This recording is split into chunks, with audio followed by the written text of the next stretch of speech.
इतने अरसे के बाद आप बिटिया के घर जा रहे हैं। ये घुटना जवाब न देता तो मैं भी चलती आपके साथ। राधा को बोलना कि माँ याद कर रही थी। हाँ हाँ मैं कह दूंगा, पर तुम दवा वक्त पर ले लेना, ठीक है?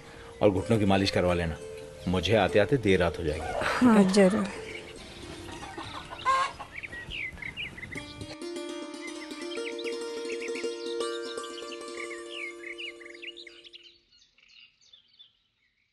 अरे मिलेगा आप लोगों को, शांति रखे। अरे मिलेगा चावल तो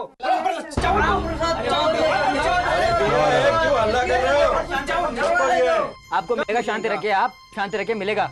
अरे गंगाधर जी, अरे मिलेगा, आप शांति रखे थोड़ा सा, आप दे रहे हैं ना। क्या हुआ चौधरी जी? अरे ये देखिए राम प्रसाद क्या कह रहा है। अरे अच्छा हुआ सरपंच साहब आप भी आ गए। नमस्ते। क्या हुआ भाई, क्या बात हुई? अरे भाई ये लोग कह रहे हैं कि इन्हें इस महीने का राशन नहीं मिला। भाई हो सकता है इनका राशन कार्ड गुम हो गया हो। नहीं गंगाधर जी, राम प्रसाद का कहना है कि ये लोग झूठ बोल रहे हैं और इसे अच्छी तरह याद है कि इनके कार्ड पर राशन दिया था और एंट्री भी करी थी, लेकिन देखिए इनके कार्ड पर तो एंट्री है ही नहीं। ऐसे कैसे? अरे गंगाधर जी, सबको फ्री का राशन चाहिए, सबने दूसरों के नाम के जाली राशन कार्ड बनवा रखे हैं। तूने इसी को राशन दिया था, याद है ना? अब हर एक को तो याद नहीं रख सकता चौधरी जी। कहाँ है? गांव में तू सबको जाने हैं। पहचाने तो हूँ, पर सरकार आदमी को नहीं इस कार्ड को पहचानती है, और इस कार्ड में इस महीने का राशन गया है। देखो रजिस्टर में एंट्री है, अंगूठे का निशान भी है। अंगूठे का निशान तो तू भी लगा सके राम प्रसाद। भाई इनकी शक्ल देखो, मुझे नहीं लगता कि इस महीने का राशन इनको मिला है। राम प्रसाद, मेरा इस महीने का राशन इनको दे दो, मैं कार्ड में कल एंट्री करवा लूँगा। और मुझसे मिलना, ये समस्या काफ़ी बढ़ती जा रही है। अच्छा मैं चलता हूँ। जी आइए। जी सरपंच जी। हाँ ठीक है, चलो चल बल।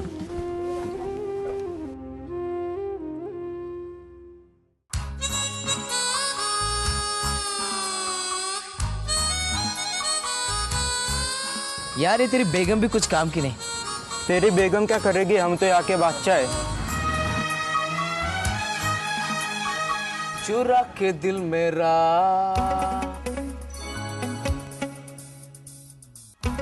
गोरिया चलिए, ठुमक ठुमक के चल रही यार। कैसे? ये देखिए सुबह सुबह गांव के आवारा लड़के इकट्ठा हो जाते हैं, लानत है इन पे। अरे चौधरी जी यही नहीं, मैं बताता हूँ, चलिए। बेरोजगारी के चलते गांव के कई लड़के पूरा दिन या तो ताश खेलते रहते हैं या फिर नशा करते रहते हैं। पर ये लोग काम क्यों नहीं करते? अरे पास में सरकारी सड़क बन रही है, वहां भी तो लोगों की जरूरत है। अरे सरपंच साहब, ऐसे काम का क्या फायदा जिसमें ठेकेदार पूरी मजदूरी ही न दे, और वो भी कब मिलेगी पता नहीं। तो कहीं बाहर जाके काम करे, जवान है, नालायक कहीं के। अरे जो चले गए उनका क्या भला हो गया? हाँ अब अपने शंकर को ही ले लो, 6 महीने पेट काट काट कर 4 पैसे जोड़े थे शहर में, बेचारे की परसों गांव आते समय जेब कट गई। आप कुछ कह रहे थे? अरे हाँ याद आया गंगाधर जी, अगले हफ्ते ईआरडीए वाले अपने गांव में आने वाले हैं, पर इस विषय में हमने कोई चर्चा तो करी नहीं है। अरे भाई इसमें चर्चा क्या करनी है, जब केंद्रीय सरकार का निर्देश है तो मानना तो पड़ेगा ही। और फिर वैसे भी कौन सी सरकार हमसे कुछ ले रही है, उल्टे 1 नंबर ही तो दे रही है, ले लेते हैं। तो नंबर क्या माथे पे चिपका के घूमेंगे? अरे इससे होगा क्या? भाई सुना है काफी फायदे हैं और काफी लाभ मिलेगा हमें सरकार से। देखिए सरपंच साहब, फायदे का तो पता नहीं, लेकिन ये नंबर मेरे मौसेरे भाई के पास 1 साल से है, कहते हैं तुम्हारी अनोखी पहचान है। अब देखिए मैं हूँ, ये साबित करके क्या करूँ बताओ? अरे कोई सीधा फायदा हो तो बात है ना। क्या हुआ, कहीं निकल रहे हैं क्या? हाँ वो राधा की बिटिया हुई है ना, तो उसी के घर आशीर्वाद देने जा रहा था। अरे वाह, बड़ी अच्छी खबर सुनाई आपने तो, हमारी तरफ से भी बधाई कहना। लेकिन उसके ससुराल वाले खुश तो है ना? अरे बहुत खुश हैं, कहते हैं साक्षात लक्ष्मी का रूप है। अच्छा अब मुझे इजाजत दीजिए। हाँ। और आते वीरवार को अगर इस मुद्दे पर हम चर्चा करें तो आपको कोई आपत्ति तो नहीं है? अरे नहीं नहीं बिल्कुल नहीं, आप जल्दी निकलिए ना तो बस मिलेगी नहीं। ठीक है, हाँ बिटिया को हमारा आशीर्वाद दीजिएगा। जरूर जरूर। अच्छा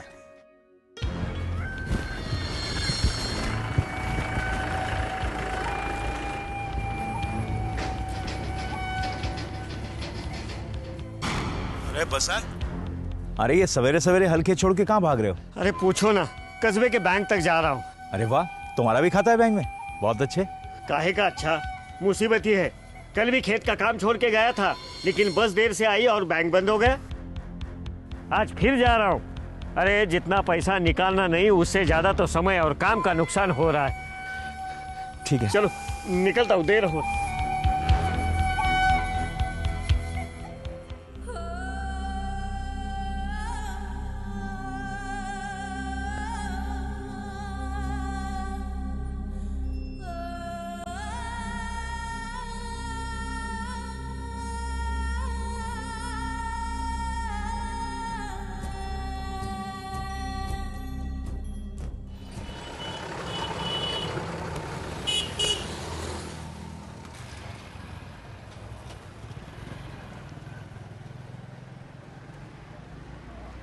अरे भाई, लखनपुर की बस चली गई क्या?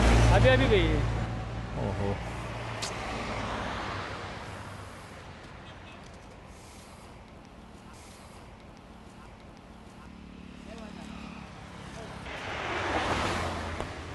अरे शंकर, राम राम सर। राम राम। अरे 1-2 दिन पहले तो तुम शहर से आए हो, अब कहाँ चल दिए? हाँ, परसों ही आया था और आज वापस जा रहा हूँ। अरे कम से कम 1-2 हफ्ते तो अपने बीवी बच्चों के साथ बिता लो। सरपंच साहब, इस बार सोचा था कि साल भर से पहले वापस नहीं जाऊंगा, पर शहर से वापस आते वक्त बस में मेरी आंख लग गई। किसी ने मेरी जेब काट ली और पूरे 6 महीने की गाड़ी कमाई मार ले गए। सुना मैंने। अरे भले आदमी, कुछ तो सोचता। अरे इतने पैसे को साथ लेकर चलता है क्या? कितना खतरा है। आप ही कोई नया तरीका बताइए। इस बार तो सोचा था कि शहर जाने के बजाय यहीं पे खेत जोतूंगा, बच्चों को स्कूल में डालूंगा, पर सब बेकार। कुछ खाया पिया या ऐसे ही चल दिए? ये लो, रख लो। अरे रख लो, अरे लो, सब ठीक हो जाएगा।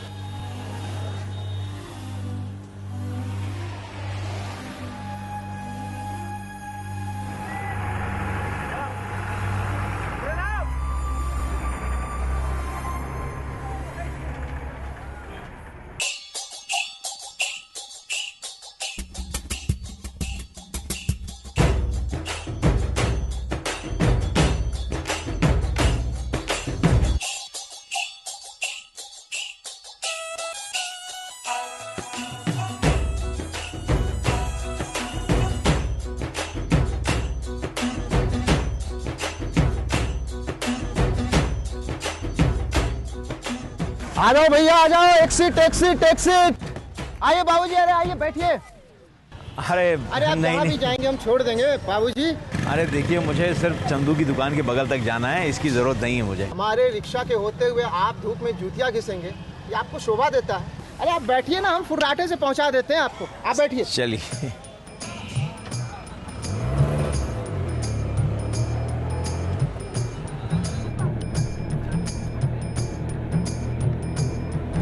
अच्छा एक बात बताओ।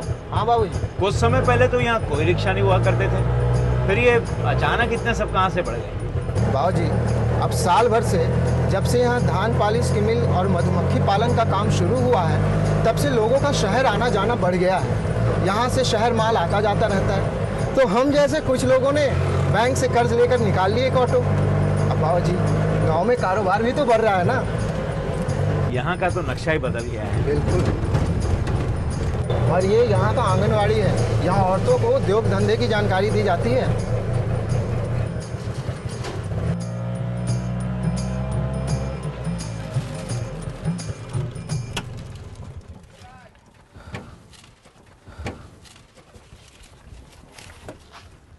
बाबूजी, 2 मिनट हम भी हो ले बैंक वाले भैया के पास, थोड़े पैसे निकालने हैं। बैंक वाले भैया? हाँ बाबूजी, वो हर हफ्ते यहाँ आते हैं और हमारा बैंक हमारे दरवाजे तक लाते हैं। तुम्हारा भी खाता है बैंक में? जी साहब, मैंने अपना और अपने बच्चों का खाता खोल रखा है। साहब यहाँ तो लगभग सबका खाता है। साहब मैं आता हूँ 2 मिनट में बस।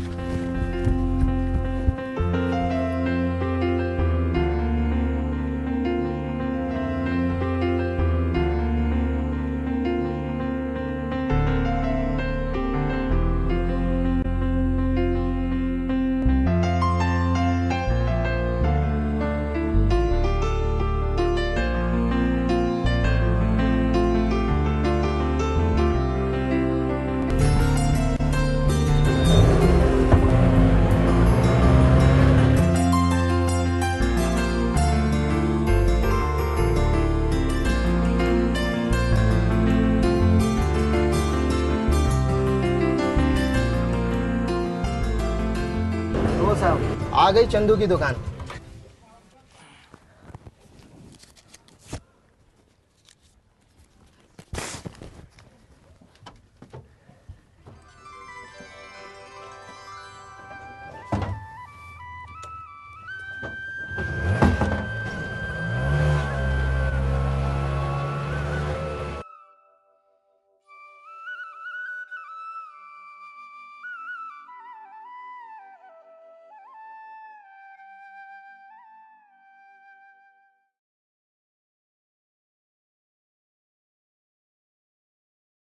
बहुत बहुत मुबारक हो भाई साहब। आपको भी बहुत बहुत मुबारक। आपके बिटिया ने तो साक्षात लक्ष्मी जी के दर्शन करा दिए, जीवन सफल हो गया। अब मैं सुकून से आंखें बंद कर सकती हूँ। भाई साहब, इनके जाने के बाद ये पहला खुशी का मौका देखा है इस घर ने। आपकी बिटिया ने तो घर में रौनक लगा दी। आप राधा की अम्मा को नहीं लाए? जी वो तो आना चाहती थी, मगर उनके घुटनों में तकलीफ है और डॉक्टर ने बस में चढ़ने से मना किया है। ओ, प्रणाम बाबा। ये लीजिए गुड़िया। अच्छा अच्छा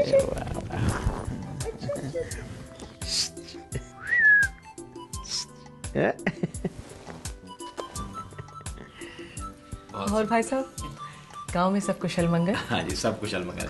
बाकी तो आप जानती हैं, छोटे मोटे मसले तो रहते ही हैं। हाँ, गांव में छोटे मोटे मसले तो लगे ही रहते हैं। अच्छा चलिए हम बाहर बैठते हैं। बेटा, बाबा के लिए कुछ शरबत और मीठा भिजवा दे, इतनी दूर से सफर करके आए हैं। जी माँ। बाबा दो ओले ओले नहीं ओ नो बेटा ये। हाँ। Oh no no.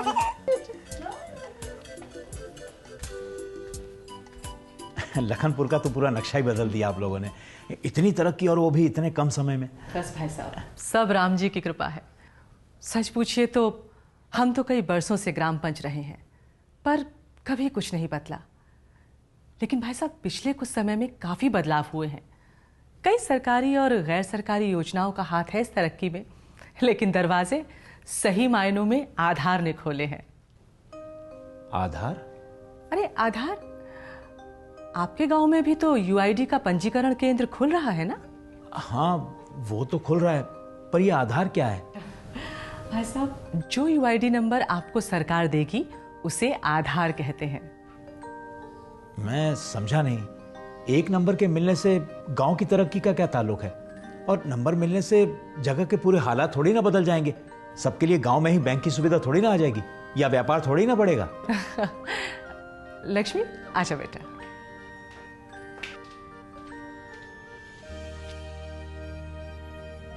माँ, मैं मनोहर के साथ भाभी और गुड़िया को भी ले जाऊं? अरे अच्छा याद दिलाया तूने, मैं तो भूल ही गई थी। राधा की बिटिया का भी तो पंजीकरण करवाना है। ये किस चीज का पंजीकरण? भाई साहब, राधा की बिटिया को भी आधार दिलवाना है ना। इतनी छोटी सी बच्ची का ये इसके किस काम का? लक्ष्मी, तू राधा और उसकी बिटिया को लेकर चल, हम पीछे पीछे आते हैं। ठीक है माँ।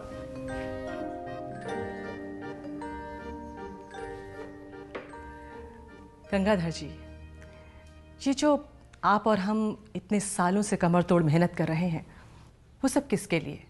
इन बच्चों के लिए ही ना। ये जो इतनी जद्दोजहद है, ये इसीलिए ना कि हमारी आने वाली नस्लों को पेट भर खाना नसीब हो सके। इन बच्चों को अपना बचपन अपने माँ बाप के आंचल में सुकून से गुजारने का मौका मिल सके, इन्हें सही शिक्षा मिल सके, इन्हें बेरोजगारी और जिल्लत ना उठानी पड़े।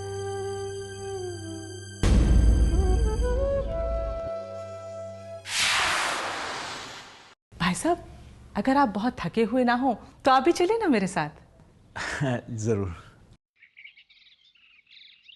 भाई साहब, आप जानना चाह रहे थे ना कि एक नंबर के मिलने से यहाँ गांव में बैठे बैठे सबको बैंक की सुविधा कैसे मिलेगी, व्यापार कैसे बढ़ेगा, और सबसे बड़ी बात, इन बच्चों का इससे क्या लेना देना।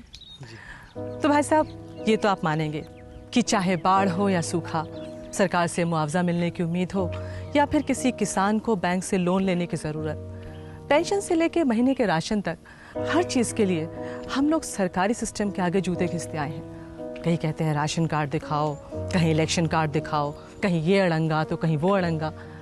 हाँ बहन जी, हाल तो बुरा है, पर अब करें भी तो क्या करें, जब सरकार कुछ सोचती ही नहीं। नहीं भाई साहब, सरकार तो बहुत कुछ सोचती है, और हम जैसे लोगों के विकास की योजनाएं भी बनाती है। लेकिन ये योजनाएं लोगों तक पूरी तरह पहुंच रही हैं या नहीं, ये देखने का सरकार के पास कोई निश्चित और कारगर तरीका नहीं है। हर योजना की वही कहानी है, सब कुछ बीच में ही इधर उधर हो जाता है और लोगों तक राहत पहुंचती ही नहीं। हाँ, यही तो मुश्किल है। पर एक नंबर के होने से क्या फर्क होगा? नंबर नहीं भाई साहब, आधार। मैं आपकी उलझन समझ रही हूँ। चलिए शुरू से देखते हैं कि आधार आखिर क्या है। ये एक 12 अंक का नंबर है जो भारत के हर निवासी को दिया जाएगा। ये हर व्यक्ति का एक ही होगा और उसे जीवन भर के लिए एक बार दिया जाएगा और इसे भारत में कहीं से भी बनवाया जा सकता है। और तो और ये हर व्यक्ति को एक अनोखी पहचान देगा जिसे ना तो कोई उसे छीन सकता है और ना ही उसका इस्तेमाल कर सकता है, क्योंकि भाई साहब आधार से हर व्यक्ति के उंगलियों के निशान और उसकी आंख की पुतली का कंप्यूटर स्कैन जुड़ा होता है, जो कि हर व्यक्ति का अलग होता है। पर बहन जी फिर भी एक नंबर के लिए इतना भी क्या? भाई साहब, माना कि आधार सिर्फ एक नंबर ही है, लेकिन इसे किसी से कम मत समझिए। अभी हम लोग कह रहे थे ना कि सरकार तो बहुत सारी योजनाएं बनाती है पर उनका लाभ लोगों तक नहीं पहुंच पाता।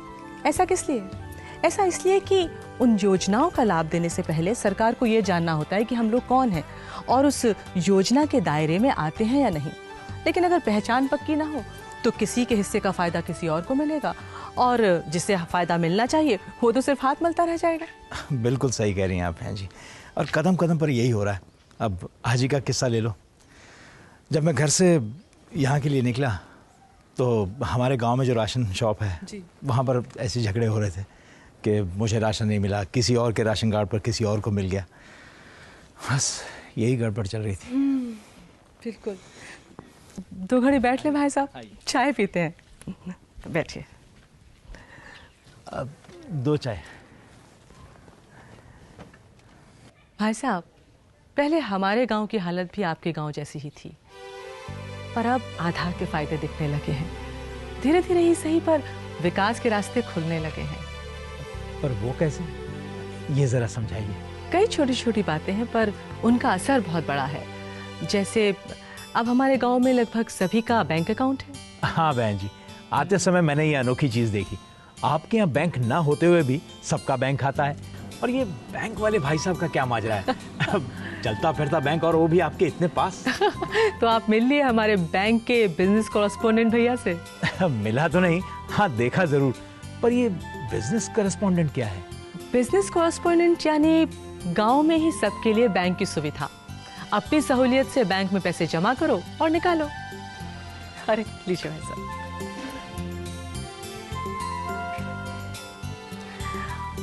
भाई साहब, बैंक अकाउंट आधार परियोजना का एक बहुत ही अहम हिस्सा है।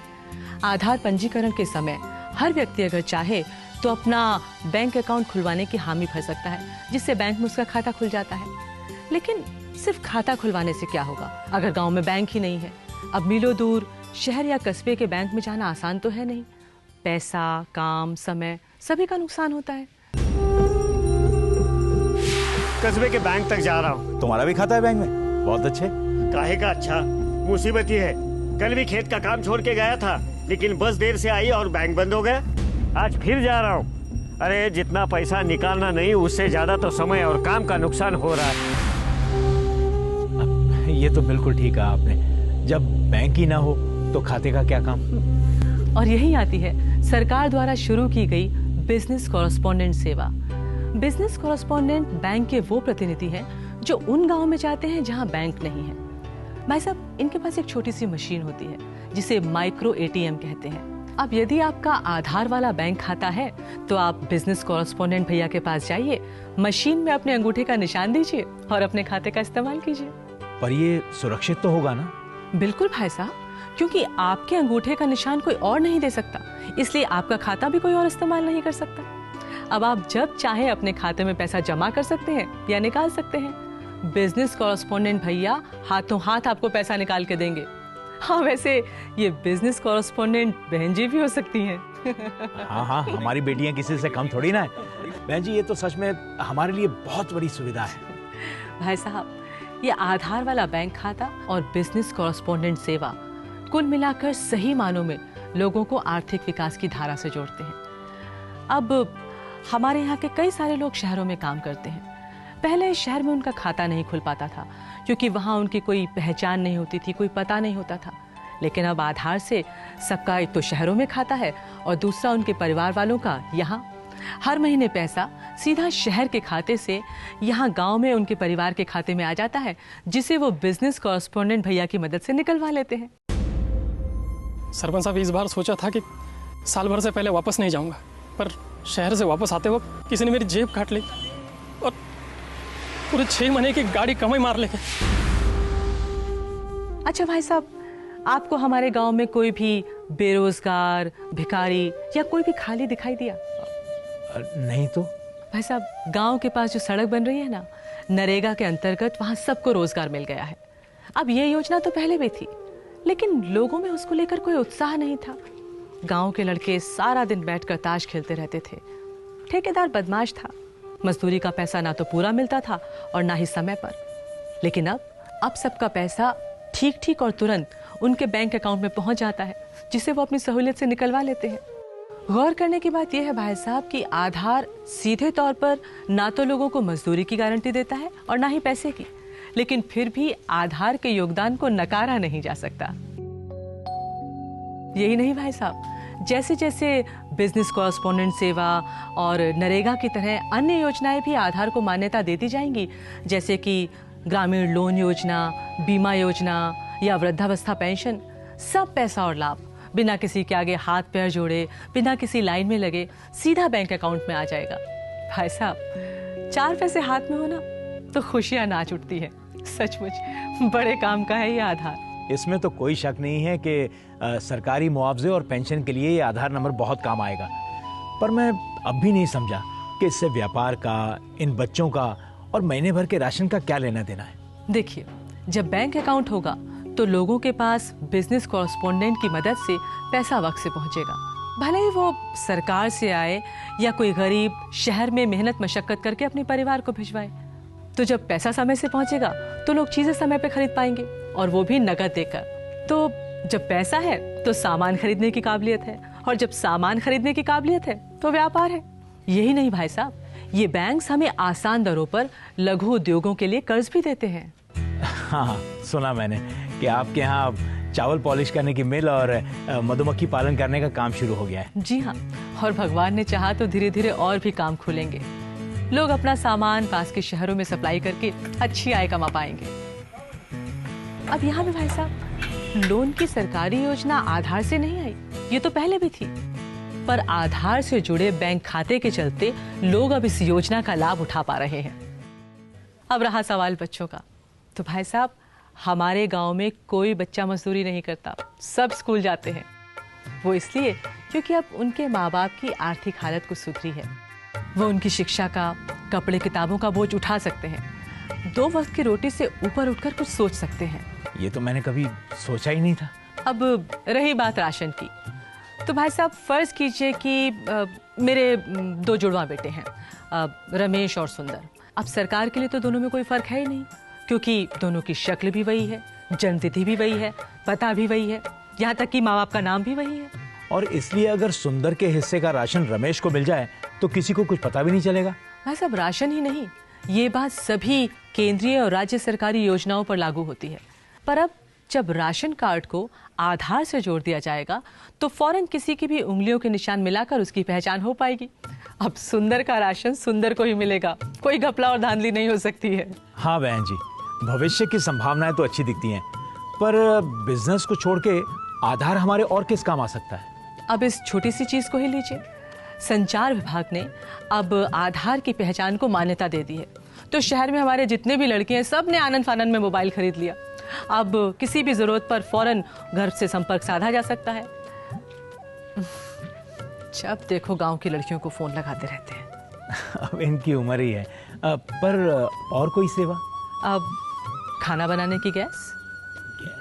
हाँ भाई साहब, पहले जिनके पास कनेक्शन था उन्हें भी महीनों तक गैस नहीं मिल पाती थी, बाजार में ऊंचे दाम देकर सिलेंडर खरीदना पड़ता था। पर अब जब गैस का कनेक्शन नंबर आधार से जुड़ गया है तो सबको सही दर से गैस मिलती है, हेरा फेरी की कोई गुंजाइश नहीं है। अरे वाह, आधार तो बड़े कमाल की चीज है, 1 नंबर और इतने फायदे। भाई साहब, धीरे धीरे कई सरकारी और गैर सरकारी योजनाएं आधार से जोड़ने में लगी हैं। पूरे देश में काम चल रहा है, इसीलिए आधार सभी निवासियों के लिए है, चाहे बच्चे हों चाहे बूढ़े।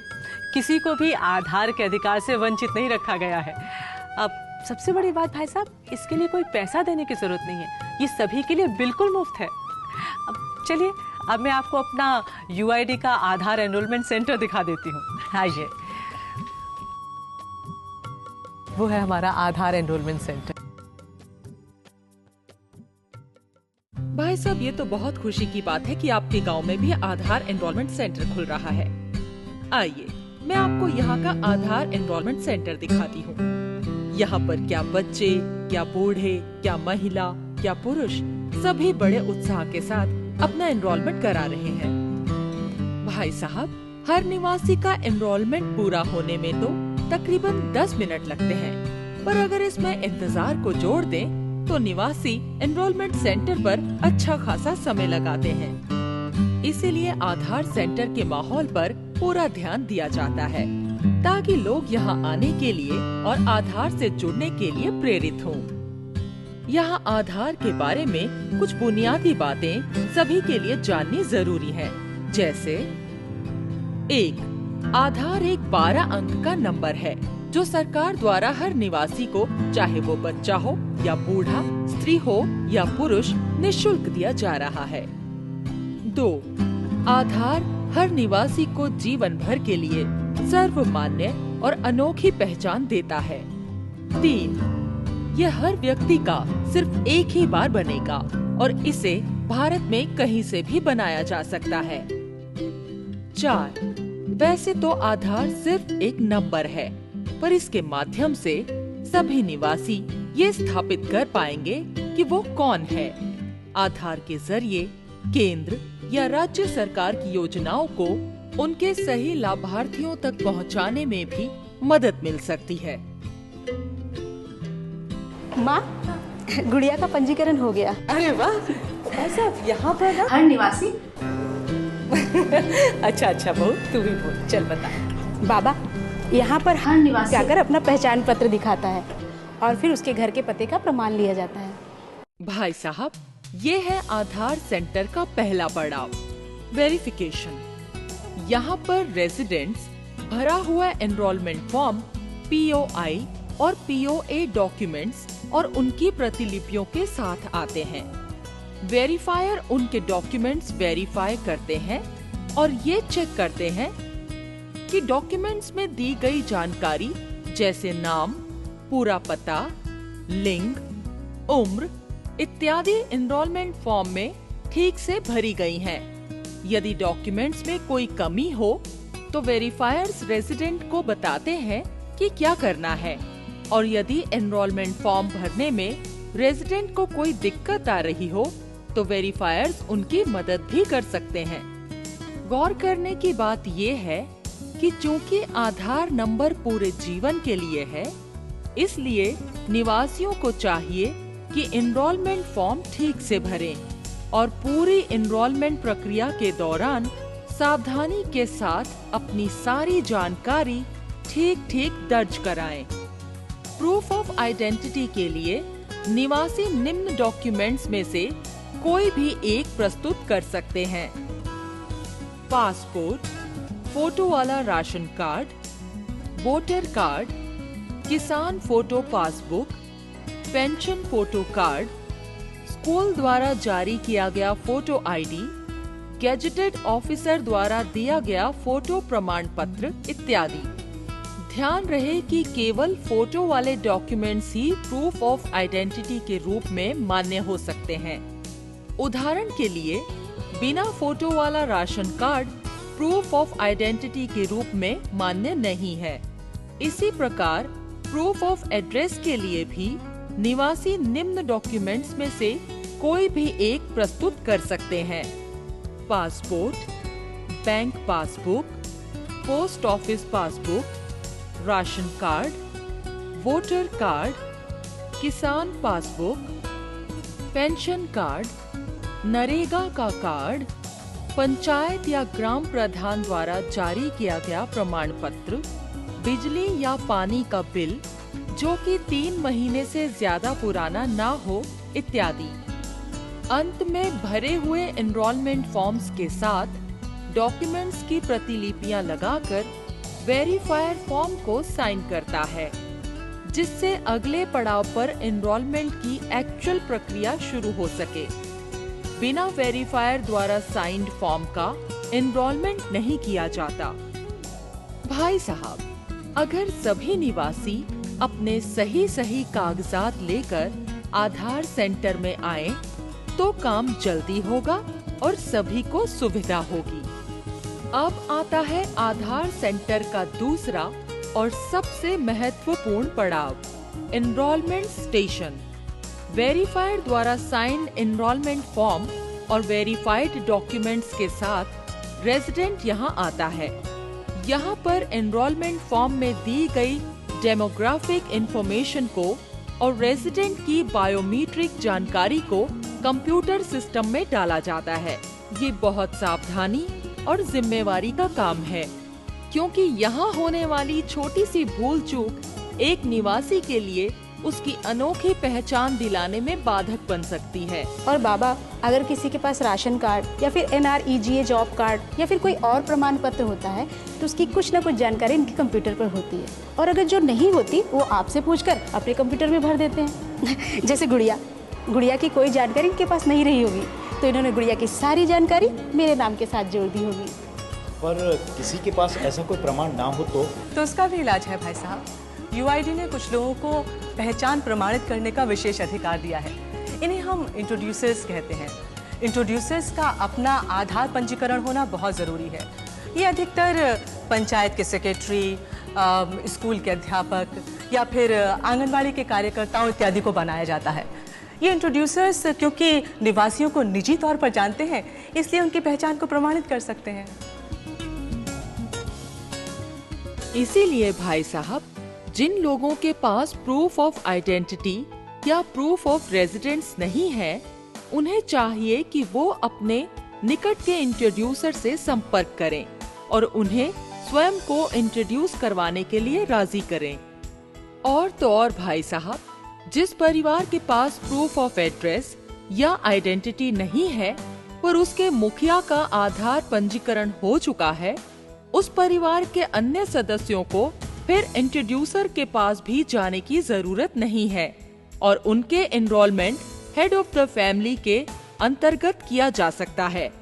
पर याद रखने की बात ये है कि हेड ऑफ फैमिली के तहत एनरोलमेंट होने के लिए परिवार के मुखिया का अपना एनरोलमेंट पुख्ता दस्तावेजों पर होना जरूरी है। इंट्रोड्यूसर द्वारा एनरोल हुए व्यक्ति के द्वारा हेड ऑफ फैमिली एनरोलमेंट मान्य नहीं होगा। एनरोलमेंट स्टेशन की सेटिंग लोगों की सहूलियत को ध्यान में रखकर निर्धारित की गई है। सेंटर में लोगों को किसी प्रकार से घबराने की या झिझकने की कोई जरूरत नहीं है। यहाँ का पूरा प्रोसेस और सभी ऑपरेटर्स निवासियों की सेवा में तत्पर होते हैं। फिर भी यदि किसी को कोई लिखने पढ़ने की या कोई और हिचक हो तो वो बेफिक्र होकर अपने साथ किसी रिश्तेदार या मित्र को ला सकते हैं। भाई साहब, आधार के पंजीकरण में सभी निवासियों का योगदान बहुत जरूरी है। हमें एनरोलमेंट सेंटर के ऑपरेटर्स के साथ पूरा तालमेल रखने और बराबर की भागीदारी निभाने की आवश्यकता है।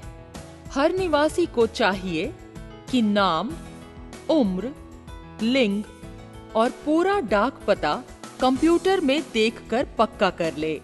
यहाँ अगर आप अपने पते में कोई और जानकारी जैसे निर्मल सिनेमा के पीछे जोड़ना चाहते हैं तो जोड़ सकते हैं। पता पूरा और बिल्कुल ठीक होना बहुत जरूरी है, क्योंकि आधार नंबर की चिट्ठी इसी पते पर भेजी जाएगी। नाम की स्पेलिंग स्थानीय भाषा और इंग्लिश दोनों में वेरीफाई करें। जब ऑपरेटर आपसे पूछे कि क्या आप वेलफेयर स्कीम और अन्य सर्विसेज प्रोवाइड करने वाले डिपार्टमेंट से ये जानकारी शेयर करना चाहेंगे, तो आप बेझिझक हाँ या ना कर सकते हैं। अगर आप इसकी हामी देते हैं तो आपकी जानकारी को सुरक्षित रखा जाएगा और इसकी मदद से नई योजनाओं का फायदा पहुंचाने में आसानी हो सकती है। बैंक डिटेल्स सेक्शन में अपना आधार से जुड़ा अकाउंट खुलवाने के लिए भी खुल के हाँ या ना कर सकते हैं। ये बैंक वाले आपका खाता निशुल्क खोलेंगे और सारी सरकारी योजनाओं का लाभ सीधा आपके अकाउंट में आ सकेगा। यदि आप अपने पहले के अकाउंट को आधार से जोड़ना चाहते हैं तो उस अकाउंट की जानकारी भी ऑपरेटर को दी जा सकती है। अरे तू यहाँ क्या कर रहा है? मैं ना अभी अपने चेहरे का और अपनी आँखों का और अपनी उंगलियों का सब कंप्यूटर में दे रहा था।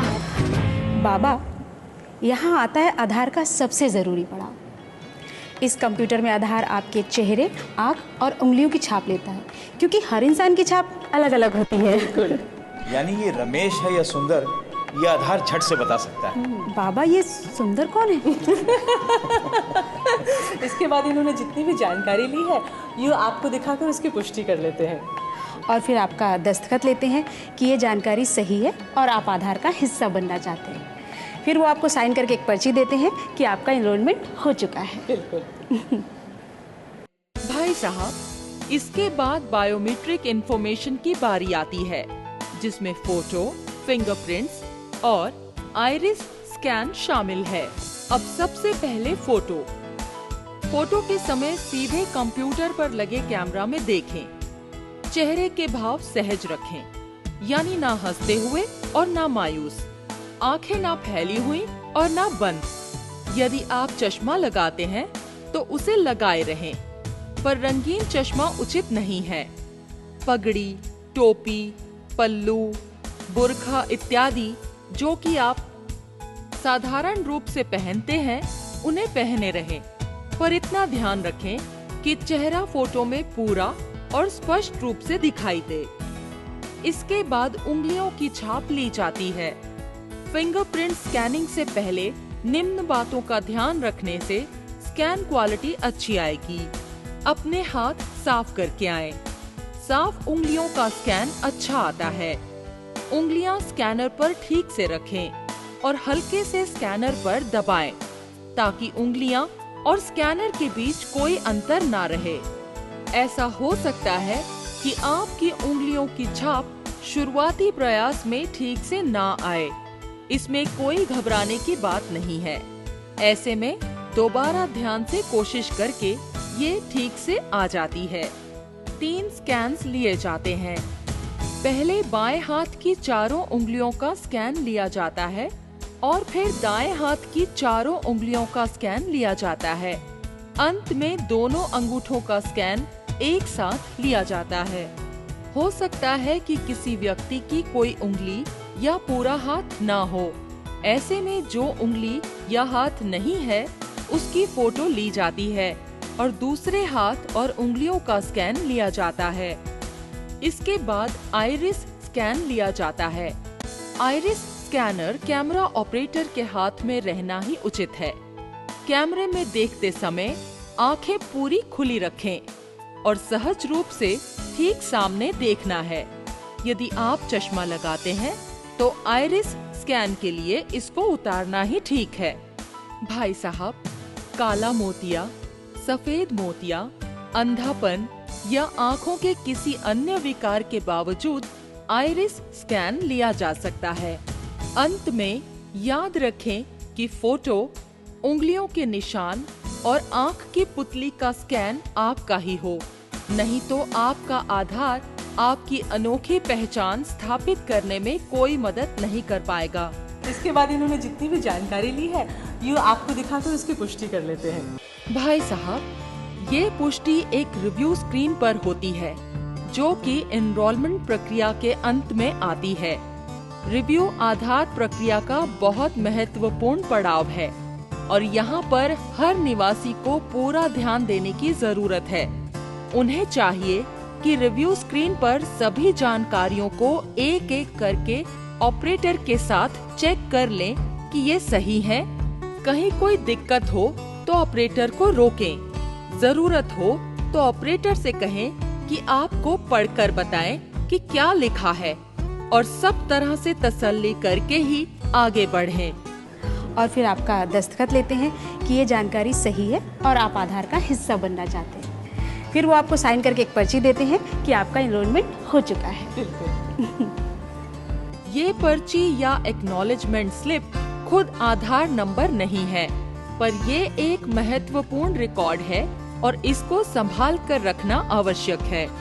पर इतनी बातों में कहीं कोई जानकारी गलत हो जाए तो भाई साहब 96 घंटे के भीतर सेंटर में दोबारा जाकर उस जानकारी को ठीक करवा सकते हैं। गलती होने पर करेक्शन करवा लेना आपका अधिकार है। उसके लिए दोबारा एनरोलमेंट कराने की जरूरत नहीं है। करेक्शन निशुल्क किया जा सकता है, पर इसके लिए निवासी को खुद आकर अपनी फोटो, उंगलियों की छाप और आँखों के स्कैन की फिर से पुष्टि करनी होगी। रेजिडेंट्स का आधार नंबर रेजिडेंट के रिकॉर्डेड डाक पते पर आ जाएगा। इसके अलावा अब तो रेजिडेंट्स के लिए ई-आधार की सुविधा भी उपलब्ध है। रेजिडेंट्स इंटरनेट पर जाकर अपना ई-आधार स्वयं जनरेट कर सकते हैं। एक और जरूरी बात भाई साहब, कभी कभी आधार नंबर दिए जाने के बाद भी कुछ जानकारी अपडेट करने या बदलने की जरूरत पड़ सकती है, जैसे बच्चे जब 15 वर्ष से अधिक आयु के हो जाएं या स्थायी पता बदल जाए इत्यादि। ऐसे में UIDAI द्वारा स्थापित अपडेशन सेंटर्स में जाकर रेजिडेंट्स अपने रिकॉर्ड को अपडेट करवा सकते हैं या अपडेट की रिक्वेस्ट खुद भी UIDAI के अपडेट पोर्टल पर दे सकते हैं। काफी सोच समझ कर काम करते हैं ये लोग, कोई मुश्किल काम नहीं लगता ये। हाँ, अगर सभी निवासी समझे कि आधार उनके लिए कितना फायदेमंद है और इसके पंजीकरण के काम में अपना पूरा सहयोग दें तो। जी बहन जी, मेरे ख्याल से इस काम के लिए लोगों को तैयार करना होगा और जिसके लिए इलाके के बड़े लोग और प्रधान को इसकी जिम्मेदारी लेनी होगी। बिल्कुल ठीक भाई साहब। आधार इन बच्चों के लिए सिर्फ 2 वक्त की रोटी नहीं, इनकी शिक्षा, चिकित्सा और आगे चलकर इनके रोजगार का साधन भी बनेगा। जहां आप और हम आधार को अपने बुढ़ापे की लाठी बनाएंगे, वहीं ये बच्चे जिंदगी भर इसका लाभ उठाएंगे। यानी सचमुच ये जिंदगी भर के लिए दिया गया एक पहचान नंबर होगा जी, जो इस देश के जरूरतमंद निवासियों की जिंदगी में खुशियों की रोशनी बिखेरेगा। अब हमारे बच्चे भी बड़े होकर इस देश की उन्नति का हिस्सा बनेंगे। भाई दुनिया को भी तो पता चले, जब हिंदुस्तान के कुछ शहर इस देश की इतनी तरक्की करा सकते हैं, तो जब इस देश का हर कस्बा, हर गांव इस मुहिम का हिस्सा बनेगा, तो हम कहां से कहां पहुंच जाएंगे और इसका सुख आने वाली कई पुश्तें भोगेंगी।